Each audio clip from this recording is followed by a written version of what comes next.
Dito sa Papa Dudut Stories, ikaw ay hindi nag-iisa.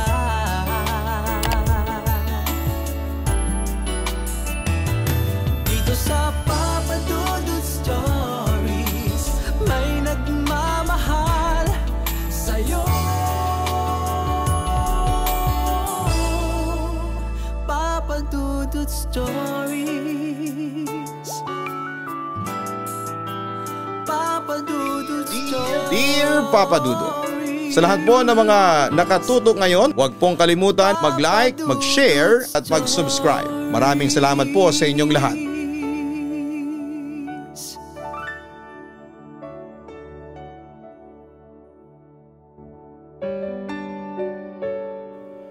Ang pagkain ay importanteng pangangailangan ng tao.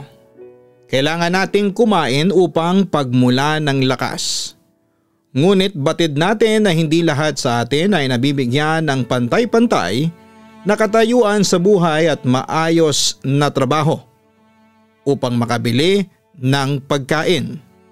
Tapos paano na lamang kung ang pagkain na dapat bumuhay sa iyo ang maging dahilan ng kamatayan mo? Dear Papa Dudut, magandang araw sa inyo at sa mga tagapakinig ng inyong programa rito sa YouTube at Spotify. Gusto ko lang kunin ang pagkakataon na ito upang magpasalamat sa inyo dahil ang programa ninyo ang nagsisilbi kong libangan sa mga panahon na malungkot ako kasi nami-miss ko ang aking pamilya na nasa probinsya. Mahigit 10 years na rin akong nagtatrabaho rito sa Maynila at taga Visayas nga pala ako. Bago ang lahat ay tawagin niyo na lamang po ako sa pangalang Tony, 33 years old at isang machine operator dito sa Pasig City. 18 anyos ako nang sumama akong lumuwas sa tiyuhin ko papunta rito. Dati siyang nagtatrabaho sa peryahan bago namatay nitong 2023 lamang dahil sa atake sa puso. Malaki ang utang na loob ko sa tiyuhin kong yon kasi kung hindi niya ako pinilit na sumama sa kanya paluwas ng aming probinsya ay baka doon na ako tumanda at nakapag-asawa. Mahal ko naman ang probinsya namin sa Visayas pero sobrang hirap ng buhay namin doon noong araw. Kung tatanungin ninyo kung kumusta ang buhay at pamumuhay ko ngayong nasa Maynila na ako nakatira at nagtatrabaho ay masasabi ko na maayos naman. Kahit na hindi pa ganoon, kayaman ay meron na rin namang progreso. May kaunting savings sa bangko at nabibili ko na rin ang mga gusto ko. Siyempre nagtitipid pa rin dahil doon kami namulat simula bata pa lamang kami. Oo nga pala, dito na rin ako nakapag-asawa at bumuo ng sarili kong pamilya. Sa ngayon ay nagrerenta pa lamang kami ng apartment ng misis ko. Pero meron na rin kaming plano na kumuha ng hulugang bahay.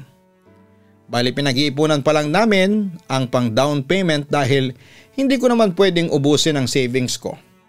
Pangarap na talaga namin na magkaroon ng sariling bahay dahil pareho kaming laki sa hirap ng aking asawa.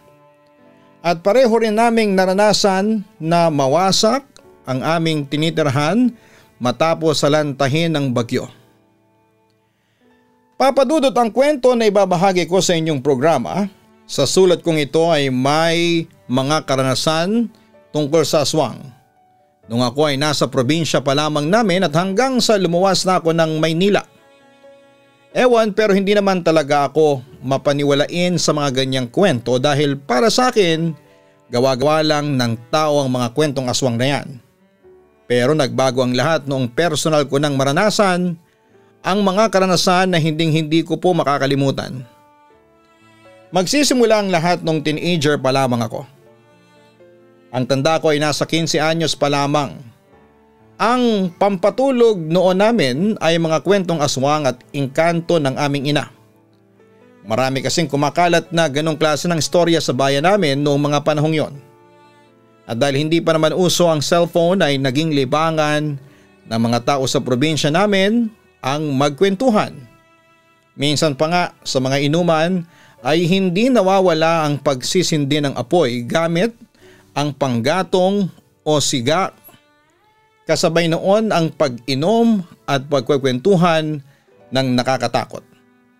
Masasabi ko na isa yon sa mga alaalang gustong-gusto kong binabalikan kapag nami-miss ko ang probinsya namin sa Visayas. Isa sa mga kwento na laging binibida sa amin ng nanay ko ay ang mga aswang na kahalintulad daw ng mababangis na hayop. Tandang-tanda ko pa ang pagsasalarawan niya sa mga yon. May mahabang pangil, mapupulang mata at mababangis na figura. Pero sa tanang buhay ko ay wala naman akong naengkwentro na ganong klase ng nilalang sa probinsya namin. Maliban sa isang maamong matanda na sa unang tingin ay mas nangingibabaw ang kabaitan dahil sa pagkalumanay niyang magsalita. Papadudot ang matandang yon ay itago na lang natin sa pangalang Lola Merced. Taga-kabilang barangay at hindi sa barangay namin talaga nagmula, pero palagi siyang naglalakad tuwing hapon at nakakarating sa aming lugar dahil nagtitinda siya ng lumpiang Shanghai at toge. Kilala nga siya sa tawag sa amin na tindera ng lumpia. Napakasarap ng lumpiang tinitinda niya ayon sa usap-usapan ng mga kapitbahay namin na nakabili na sa kanya. Ngunit hindi pa namin natitikman ang tinda niyang lumpia dahil wala kaming extra na pera na pambili at prioridad ng mga magulang namin ang pagbili ng bigas. Kaya nga tululaway talaga ako sa mga kaibigan ko na nakatikim na ng tindang lumpia ni Lola Merced. Nakakatawa na sinabi ko pa noon sa sarili ko na pag nakapagtrabaho ako at kumita na ng sarili kong pera ay mag-iipon ako upang may pambili ng lumpia ni Lola. Kaya lang ay makalipas ang 2 linggo simula nang magtinda ng lumpiang Shanghai at toge si Lola Merced sa barangay namin, ay kumalat ang usap-usapan na marami raw sa mga nakakakain nito ang sumasakit ang tiyan at mga nasisiraan ng ulo. Meron pa nga kaming kapitbahay na kailangang itali ng pamilya niya dahil grabe na yung pagwawala niya. Nagsimula lang daw yun matapos niyang kumain ng lumpia na tinda ni Lola Merced, kaya naman galit na galit ang kanyang pamilya. Marami ang naghanap kay Lola Merced sa barangay na madalas niyang sinasabi na pinanggalingan at tinitirhan niya. Pero ni anino niya ay walang nakita doon, papadudot. Wala rin makapagturo kung saan siya nakatira sa naturang barangay kaya naging malaking palaisipan sa mga tao ang pagkakakilanlan ng naturang matanda. Mayroong kumakalat na chismis na hindi naman daw talaga tao si Lola Merced at nagkatawang tao lamang siya. Malupit pa noon ay nagkunwari siyang tindera at ang pagkaing tinitinda niya ay gawa raw sa tao mismo na kapag nakain mo ay magiging dahilan upang sumakit ang iyong tiyan at unti-unti ka nang mahawa sa pagiging aswang niya. Paraan daw nila yon upang makapag-recruit ng magiging kauri nila, papadudot. Simula nung kumalat ang ganong storya sa lugar namin ay kinatakutan na talaga namin si Lola Merced.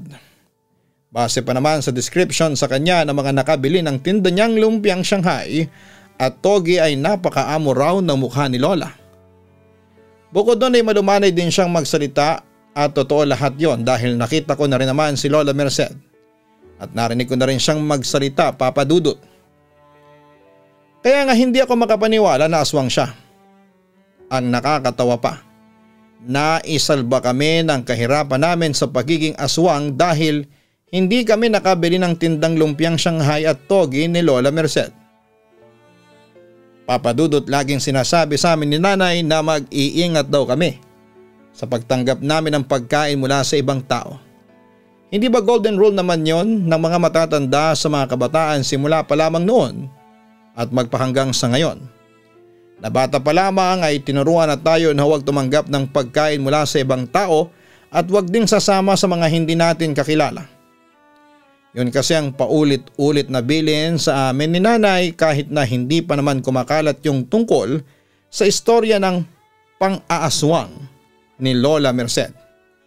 Kaya nga kahit na hindi ako naniniwala sa mga aswang dahil may motto ako na to see is to believe, ay nandun pa rin yung takot sa loob-loob ko at pag-iingat na rin dahil hindi naman yon masama.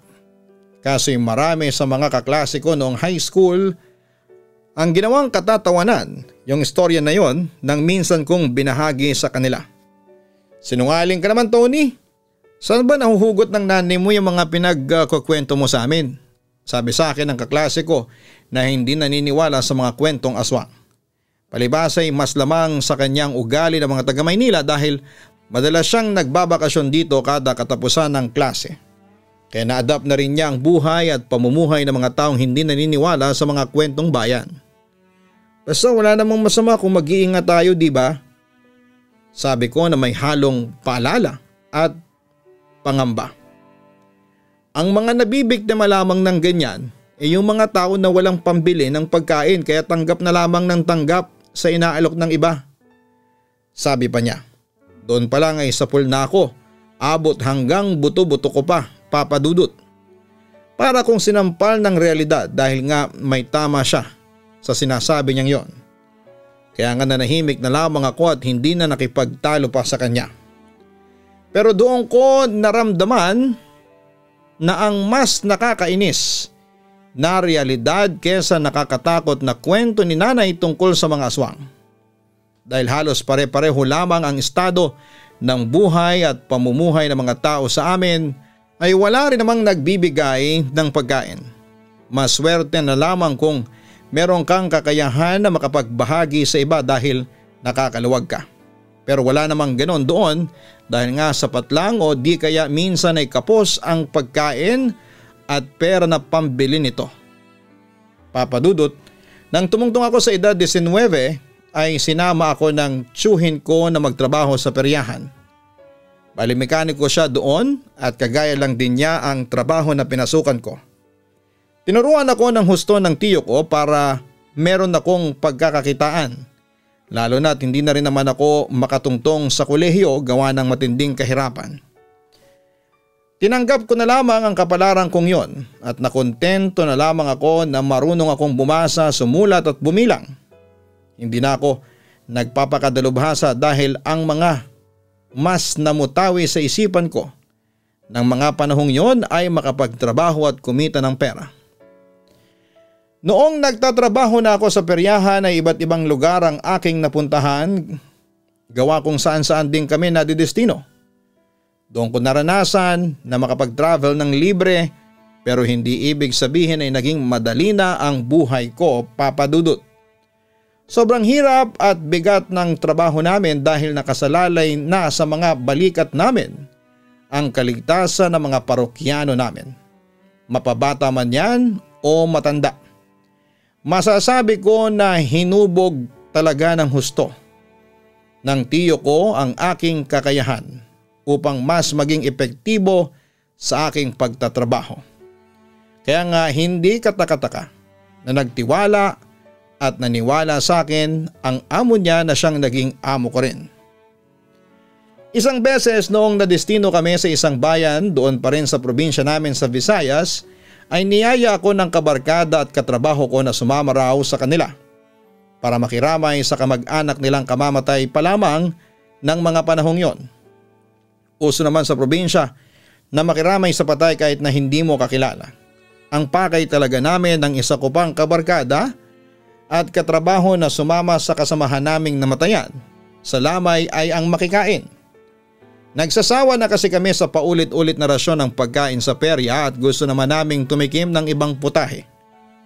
Pero dahil nagtitipid kami ng mga panahong yon kaya hindi kami gumagastos para kumain sa mga mamahaling kainan, Papa Dudut.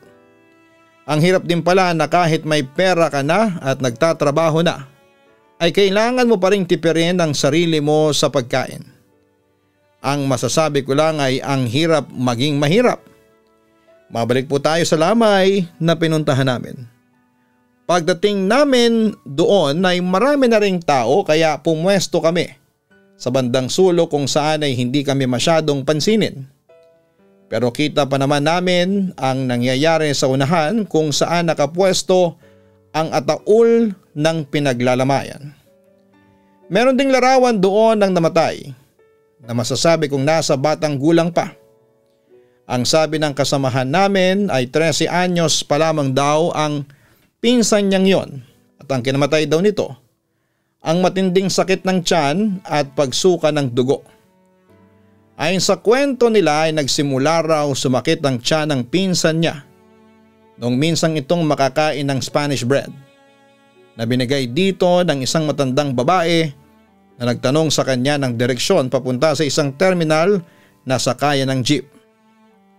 At dahil likas namang matulungin ang pinsan niya ay sinamahan pa nito ang naturang matanda papunta sa sakayan at tinuro ang eksaktong jeep na dapat nitong sakyan. Nagpasalamat daw sa pinsan niya ang matanda at nag-alok ng makakaing tinapay na binili raw nito sa malapit na paniderya doon sa lugar kung saan siya nagtanong sa pinsan ng kasamahan namin sa trabaho. Noong una ay tumanggi pa raw na tanggapin ng pinsan ng kasamahan namin ang inaalok na tinapay ng matanda pero mapilit daw ito. Sinabi raw nito na pasasalamat niya yon dahil bibihira lamang ang mga taong matulungin sa panahon na yon. At dahil ayaw biguin ng pinsan ng kasamahan namin ang munting hiling ng matanda, ay tinanggap daw nito ang tinapay. Niyaya pa nga siya nitong sabay nilang kainin kesyo hindi pa naman daw umaandar ang jeep na sasakyan nito. Kaya ayon, sabay daw nilang kinain ng tinapay na dala ng matanda at binilhan pa nito ng soft drink ang pinsan ng kasamahan namin. Kinagabihan noong nasa bahay na niya sila ay doon na nagreklamo ang pinsan ng kasamahan namin na sumasakit ang kanyang tiyan. Inakala ng nanay nito na baka kinakabag lamang siya kaya nakontento na lamang siya sa paghaplos ng gamot sa tiyan. Pero kinabukasan ay hindi pa daw nawala ang pananakit ng tiyan nito. Dumaraing na raw po ito na sobrang sakit na. Kaya naman natakot na ang nanay at tatay ng biktima at doon na niya sinalaysay kung ano ang kinain niya bago sumakit ang matindi ang kanyang tiyan. At ang huling kinain nga niya yung Spanish bread. Nabigay ng matandang nagtanong sa kanya ng direksyon kung nasaan ng terminal ng mga jeep. Papadudot walang paninderya malapit sa lugar kung saan nagtanong ang matanda sa biktima. Kaya hinala ng mga magulang niya ay bitbit nito ang tinapay. Maring hindi naman talaga nito binili ang Spanish bread sa halip ay ginawa talaga nito. Dahil mapaniwalain sa kwentong aswang ang nanay ng biktima, ay nauna silang magpatawag ng albularyo kaysa isugod sa ospital ang anak nila. At doon nga kinumpirma ng albularyo na inaswang ang anak nila. At ang naturang matanda na nagbigay ng tinapay sa kanya ang salarin. Galit na galit ang mga magulang ng biktima pero hindi naman nila alam kung saan hahanapin ang matandang may sala kung bakit sumasakit ng matindi ang tiyan ng kanilang anak. Makalipas nga ang ilang araw ay nagsimula na raw matuyo ang mga balat ng anak nila. At doon na raw ito sumuka ng dugo kasama ang mga lamang loob niya. At pagkatapos noon ay binawian na raw ito ng buhay, Papa Dudut. Sobra akong nahindik sa istorya na narinig ko ng mga panahong yon. At nawalan ako ng lakas na silipin ang patay sa ataol nito dahil baka kung ano ang makita ko. Usap-usapan daw kasi na tumanda ng husto ang mukha nito dahil daw sa kagagawa ng aswang na kumuha sa kanyang espiritu. Ewan pero halos hindi nga ako nakakain sa lamay na pinuntahan namin nang dahil sa kwento na aking narinig. Kumbagay nawala na lamang ako bigla ng gana kaya kaunti lamang ang kinain ko at pagkatapos ay nagyaya na rin akong umuwi sa tinutuluyan namin. Pagdating sa perya ay nagtanong agad ang tiyuhin ko kung saan kami pumunta ng dalawa naming kasamahan. At doon ko nga sinabi sa kanya na galing kami sa lamay ng pinsan nito. Kinuwento ko rin sa tiyo ko ang istorya tungkol sa dahilan kung bakit namatay ang pinaglalamayan ng mga panahong yon. At yun nga ay dahil inaswang ito sa pamamagitan ng pagkain na ibinigay dito ng matandang babae na tinulungan niya. Sabi ng tiyo ko, kaya nga raw bata pa lamang ay pinagbawalan na silang tumanggap ng pagkain mula sa ibang tao na hindi nila kakilala. Dahil baka nagkukunwari lamang na tao ang mga yon at ang totoo ay aswang talaga ang mga ito. Doon ko na biglang naalala ang mga kwento at habilin sa amin ni nanay na huwag tatanggap ng pagkain mula sa mga taong hindi namin kilala. At noon lang nakita sa tanang buhay namin. Papa Dudut, simula noon ay mas naging maingat na ako at ilag sa mga lumalapit sa akin na hindi ko naman kakilala. Nagkaroon ako ng takot sa mga tindera dahil lagi kong naaalala si Lola Merced sa kanila.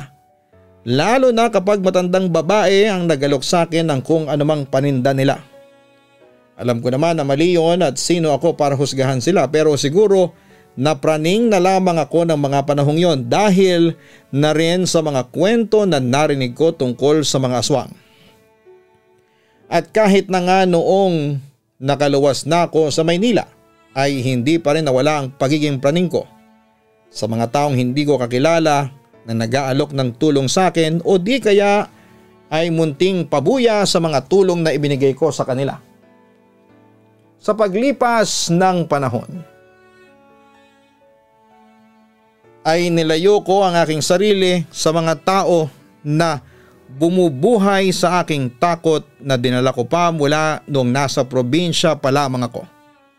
Pero nabawasan yon noong nakilala ko ang aking misis at kami nga ay nagpakasal. Nabawasan ng terminolohiya pero hindi nawala dahil nabaling lamang sa ibang bagay ang atensyon ko ng mga panahong yon. Pero talagang kabuntot ko ang mga istorya ng aswang ng aking nanay hanggang sa pagpunta ko sa Maynila. At hindi lang ako ang nakaranas noon dahil pareho kami ng misis ko na pinagdaanan yon, Papa Dudut. Nagsimula ang lahat noong pinagbubuntis niya ang panganay namin. Nasa Pasig na kami noon at nangungupahan sa isang apartment at ang kwarto na tinutuluyan namin ay ang pinakadulo at masasabi kong nakabukod sa ibang mga kwarto. Dahil ang katabi noon ay bodega. Sabi ng may-ari, wala raw kumuha ng huling kwarto na yon kasi nakakatakot daw. Pero para sa amin ang misis ko ay wala namang kaso dahil sa presyo kami nakatingin. At masasabi ko na wala kaming naranasan na kababalaghan sa unang 2 buwan ng pagtira namin doon hanggang sa sumabit ang ikatlo at pirme na kaming nakakakita ng matandang lalaki na magbabalot at palaging humihinto sa tapat ng tinutuluyan namin para tumitig sa bintana noon. Noong sinabi sa akin yon ng misis ko ay mas nanaig sa akin ng galit dahil sino ba siya para laging gawin ang nakakatakot na bagay na yon. Pero inawat ako ng asawa ko at sinabing imbes na awayin ay tanungin ko na lamang daw ang tindero kung bakit niya laging tinititigan ang kwartong nirerentahan namin. Kaya isang gabi ay lumabas ako sa bahay namin para bumili ng balot. Sinamantala ko na rin ang pagkakataon na kausapin siya ng masinsinan at takutin ng kaunti upang hindi na niya gawin ang pagtitig sa tinutuluyan namin. Nakakatakot na kasi kung iisipin. Tay, pasensya na ha. Pero pansin ko lagi kayo nakatitig sa inuupahan ko. Lalo na kapag dumadaan kayo rito sa lugar namin. May problema po ba? Panimula ko. Pasensya ka na iho. Hindi ko lang mapigilan kasi aniya. Maamo ang boses niyang bakasang kapaguran pero hindi ako nagpatinag. Hindi niya pa sinasagot ang tanong ko kaya inulit ko iyon sa kanya. Sabi ko kung may problema po ba kayo sa inuupahan namin kasi lagi na lang kayong nakatitig doon. Akala niyo siguro hindi ko kayo napapansin. Nakakatakot na po kayo. Ang sabi ko pa. Ano kasi? Hindi ko nga mapigilan. Bakit nga po hindi ninyo mapigilan? May buntis ka bang kasama dyan? Sabihin mo meron, hindi ba? Aniya. Doon pa lang ay natakot na ako at nagalit dahil ano bang pakialam niya sa bagay na yon. Imbes na sagutin ang kanyang tanong ay sinagawan ko siya at inambaan ng suntok. Dahil doon ay nang madaling tumakbo ang matanda papunta sa madilim na bahagi ng daanan sa lugar namin, kaya naman hindi ko na siya nakita pa, Papa Dudut. Pagkatapos noon ay tinapon ko sa semento ang balot na binili ko sa kanya at pinanood kong mabasag ang mga yon. Napatras lamang ako dahil tila umusok ang mga basag na balot at sinundan yon ang nakakasulasok na amoy na animoy ng bulok na laman. Dahil sa matinding takot ay kumaripas ako ng takbo papasok sa bahay namin. At kinuwento ko sa misis ko ang nangyari. Kinabukasan ay nag-alsabalutan kami sa tinutuluyan namin at nagsabi na lamang sa may-ari ng apartment na gusto na naming lumipat. Sobrang naging trauma namin dahil sa karanasan na yon. Papa Dudut, di nagtagal ay nakahanap naman kami ng malilipatan at isang araw ay nakarinig ako ng kwentuhan mula sa mga kasamahan ko sa pabrika na talamak daw talaga ang mga aswang doon sa lugar na dati naming tinitirhan. Doon ko na ibahagi yung naikwento ko hanggang sa nagkwento na ang iba naming kasamahan. Takot ako, Papa Dudut, pero hindi ko na lamang pinahalata. Simula noon ay naging maingat kami ng misis ko sa mga taong nakakasalamuha at pinakikisamahan namin. Bukod doon ay mas naging aktibo kami sa pagsisimba at mas nilakasan namin ang aming pananampalataya sa Diyos. Dahil naniniwala kami na madadaig niya ang mga aswang. Simula noon ay wala nang gumambala sa amin ng misis ko hanggang sa naipanganak niya ng matiwasay ang aming panganay, Papa Dudut. Ngunit dala ko pa rin ang pangaral at bilin ni nanay tungkol sa huwag tumanggap ng pagkain sa ibang tao, lalo na kung hindi ko yon kilala. At yun nga ang pinamanang bilin ko rin sa aking anak. Maraming salamat po, Papa Dudut, sa pagbasa ng kwentong ibinahagi ko sa inyong programa. Ituturing ko itong karangalan dahil idol na idol ko po kayo. Sigurado ring matutuwa ang misis ko sakaling marinig niya na binabasa ninyo ang sulat na pinadala ko sa inyong channel. Lubos na gumagalang, Tony. Hindi masamang tumanggap ng pabuya ng ibang tao mula sa tulong natin sa kanila, lalo na kung bukal naman sa loob nila ang inaalok na bagay na yon sa atin. Pero hindi rin naman masama na mag-ingat tayo, lalo na kung ang tulong na yon ay may kapalit. Hindi natin alam ang intensyon ng isang tao kung bakit niya ginagawa ang bagay na yon. Kaya nga kinakailangan muna natin silang kilalanin bago tayo magtiwala ng husto. Hindi naman sa pagiging praning, pero maganda nang nag-iingat. Hanapin ang Kaistorya YouTube channel at ang Gian Gianna Vlogs. At huwag din kalimutang mag-subscribe. Maraming salamat po.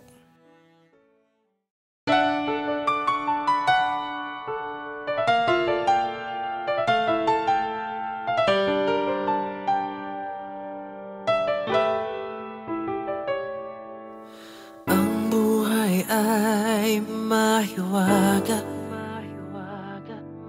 laging may lungkot at saya. Sa Papa Dudut Stories, laging may karamay ka.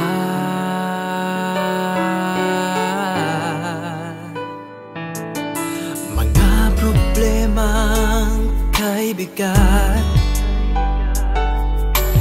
dito ay pakikinggan ka. Sa Papa Dudut Stories, kami ay iyong kasama. Dito sa Papa Dudut Stories, ikaw ay hindi nag-iisa.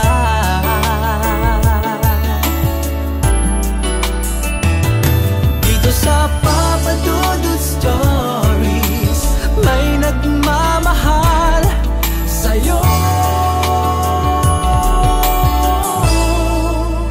Papa Dudut Stories, Papa Dudut Stories,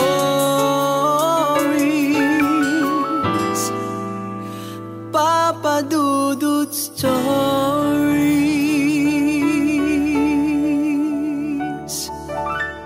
Dito sa Papa Dudut